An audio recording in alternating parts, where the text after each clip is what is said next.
Family sedans, remember those? Time was, that's all you could get, all you should get. You could buy an SUV, but it was a big lumbering beast bought by people with beards and akubras. We didn't even call them that back then. This is the Hyundai i30 sedan.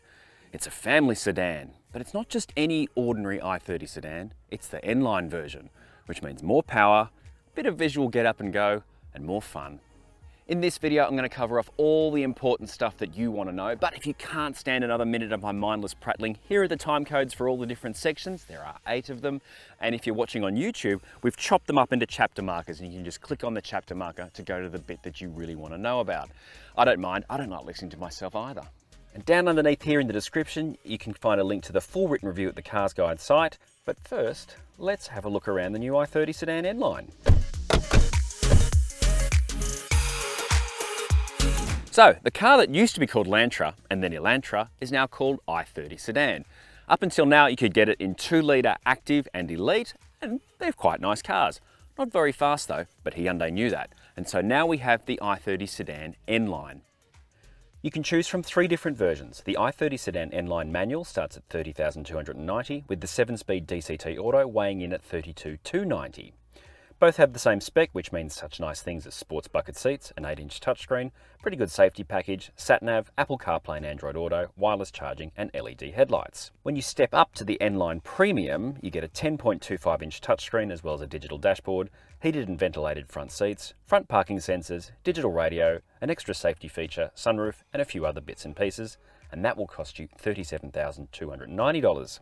Be sure to read the full pricing and spec story at the Cars Guide site, it's up there on your screen. Next, design.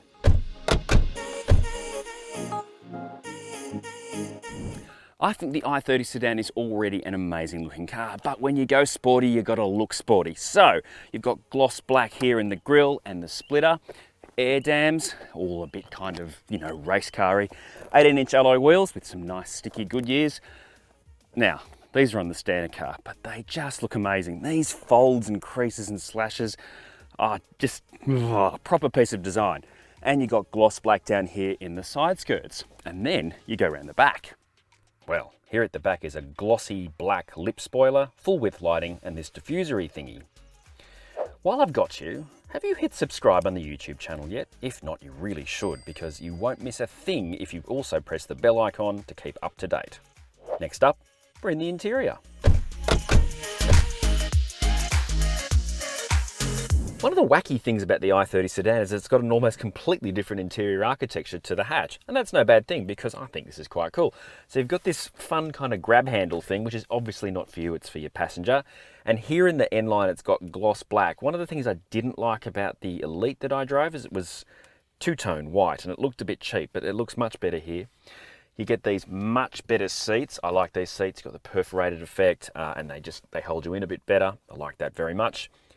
End steering wheel, paddles, end shifter, plus you've got lots of places to put your stuff. You've got 2 cup holders and this thing pulls out, turns around and goes in again if you have shorter cups, so you don't lose smaller cups in there, so you don't have to buy a bucket o latte to fit in there. Wireless charging, 2 USB ports. The door pockets don't hold bottles here in the front, but they will go in the back. And you've got plenty of comfort stuff. You've got dual zone climate control, heated and ventilated seats, heated steering wheel. Then there's this. This is the bigger 10.25-inch screen. In the other car, in the non-premium, it's an 8-inch. It's got the new system in it. It looks amazing. It's really easy to use. Of course, it has Apple CarPlay and Android Auto. And it's got the digital dashboard. So it's super high tech in here. One other little thing I noticed, the drive mode button. In the Elite, there's this just white circle here, and I thought, what the hell's that? I was like putting my phone against it thinking it was a charger, but it was just a blank. But here, you've got a big button to press to change the drive mode. Here in the back, very, very spacious. The i30 sedan, longer wheelbase, which means more room. So I'm 180 centimeters tall. I'm sitting behind where I drive. I have got a lot of knee room. There's just enough space to get your feet under the seat too, so it's very comfortable. The seat itself actually has a bit of shape to it. It's nicely padded, very comfortable. You could actually sit in here for quite some time. It's even more comfortable because you've got air vents. That's very unusual in a car this size. Even massive cars like, big Mazda SUVs don't have air vents in the back. Armrest, cup holders, bottle holders in the door. It's very nice back here. And of course, being the sedan, you've got a proper boot. Here in the i30, it's 474 litres, and that is 16 bigger than the previous car and about 80 more than the hatchback.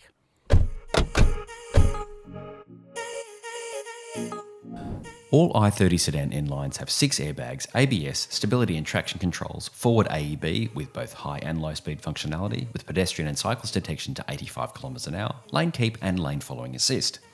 DCT versions have blind spot collision avoidance and reverse AEB, while the manual has the more basic blind spot monitoring and reverse cross traffic alert. The premium adds parking collision avoidance, which stops you from backing over people who are walking behind a car with its reverse lights on. Why do people do that? There are also 2 ISOFIX points and 3 top tether anchors. At the time of filming, there wasn't an ANCAP safety score for the sedan. This is a big part of what makes this car the N-Line. It's Hyundai's 1.6 litre turbo 4-cylinder. Here in this car, it has 150 kilowatts and 265 Newton meters of torque. In the base version, you can get a 6-speed manual or a 7-speed twin clutch, and the premium is the twin clutch only. Now in the N-Line, it's the older, dry clutch version of the transmission, so don't get too excited about that. But when the full N version comes, it will have the new 8-speed wet clutch. With just one engine to choose from, the claimed combined cycle figure of 7.3 litres per 100 kilometres applies to all cars. On the dash during my 400 kilometres on the launch drive, I got a figure of 8.8 litres per 100 kilometres, which included a lot of winding roads, a short bit of motorway, and look, I was having fun all right. Next up, ownership.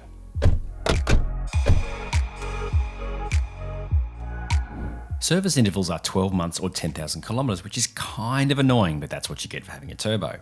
Prices are the same as the non-turbo cars at $299 per service for the first 5 services, but that means that if you do over 10,000 kilometres per year, you'll be paying more than the standard cars because you have to service more often. Your roadside assist is extended each time you service, so that's a bonus.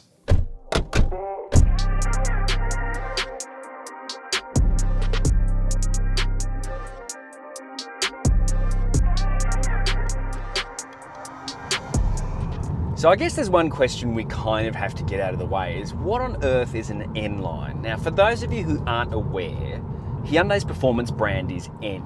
And so everybody knows about the i30N. It's this cracking hot hatch, fast, loud, obnoxious, poppity poppity bang. And what Hyundai has done is used the halo effect of that car to create the N Performance brand. So if you're a BMW fan, you'll know about M cars and you'll know about M Performance brand. So N-Line is kind of the same thing. It's Hyundai's M Performance. So this sits between the normal active and elite 2-litre naturally aspirated, very dull but very nice kind of car. And above that, and later in the year, there will be a sedan version of the i30N. This sits in the middle. So it's not a hot car with hard suspension and the insurance and all that hassle that goes with that, and hasn't got all the power. It's also quite a bit cheaper. So that's what an N-Line is. So the i30 N-Line sedan sits between the normal everyday car and the really fast, super fun, poppity bang car. That's where you've got to put your head. So that means a lot of things. Firstly, the ride. Now, when you're in the old hatchback N-Line kind of car, the ride was actually a little bit harsh and a bit lumpy. And that, coming into this car, I'm thinking, oh, I hope they've sorted the ride. Bang, done.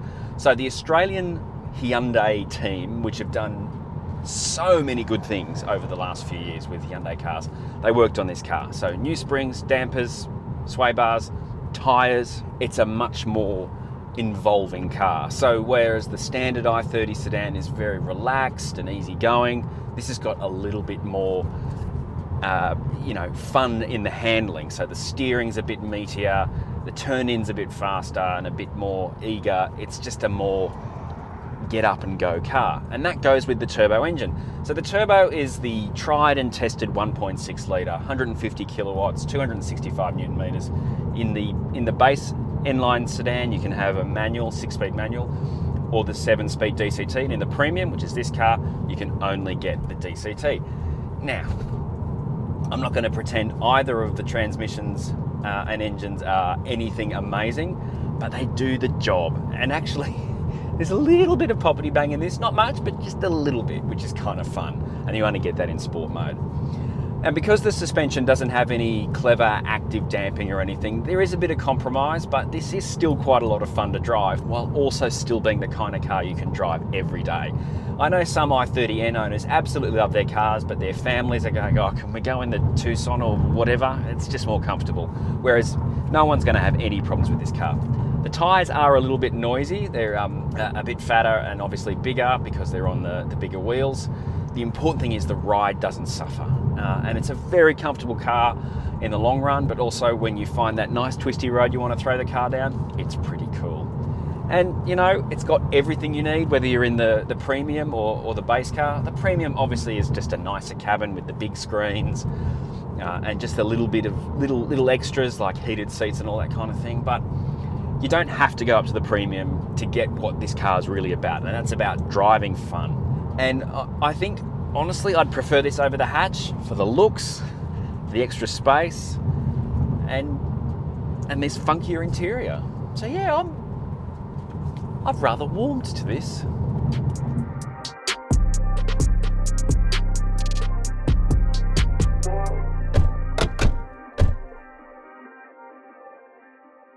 So the big question is, will this car attract those SUV wannabes that Hyundai thinks still exist? I don't see any reason why not. I think this is a really good, fun car. And it's also, with that little bit of extra oomph and the more driving involvement, I think that's a really nice step up from the standard car. It's also a nice middle ground because later in the year, there is going to be a full fat, super fast N version. So you're certainly spoilt for choice if you want an i30 sedan.